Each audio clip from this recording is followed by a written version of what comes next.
Nabawasan ang tinatawag na red areas of concern ngayong election period sa kabila yan ng inaasahan ng COMELEC na posibleng pagtaas ng mga kaso ng poll-related violence. Narito ang agenda report ni Joash Malimban.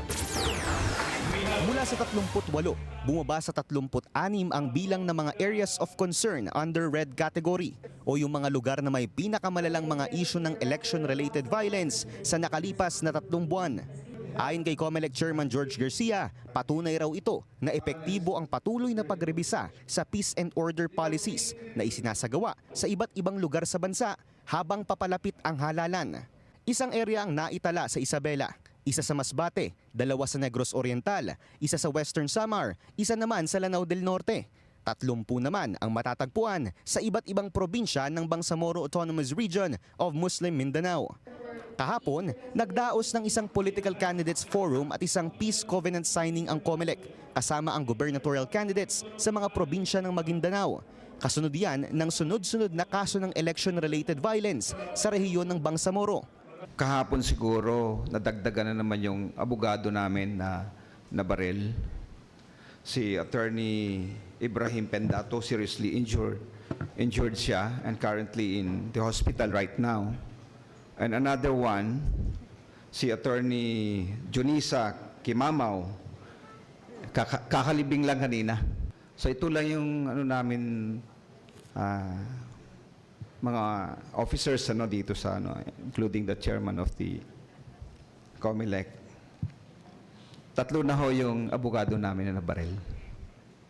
Kasama na si Attorney Omar sa mama.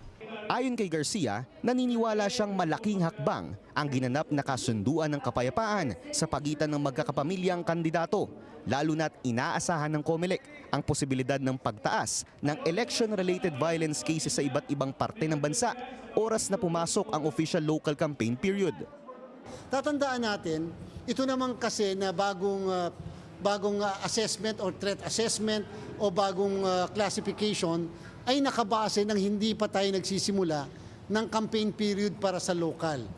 Hindi naman sa pinipredict ko na magkakaroon ng malaking kaguluhan o madaming kaguluhan kapag pumasok ang local campaign, pero usually kasi base sa ating record, lagi na lang kapag pumapasok ang local campaign, dyan madami ang election-related violence. Sa kabuuan, 194 ang nakatala sa yellow category at 156 naman ang nasa orange areas of concern. Sa pamamagitan ng United Nations Development Program, tumanggap din ng COMELEC ng 234 million yen o halos 90 million pesos worth of ICT equipment mula sa Japan ngayong araw. Parte ito ng isang voters awareness at electoral process digitalization project, lalo na sa rehiyon ng Bangsamoro.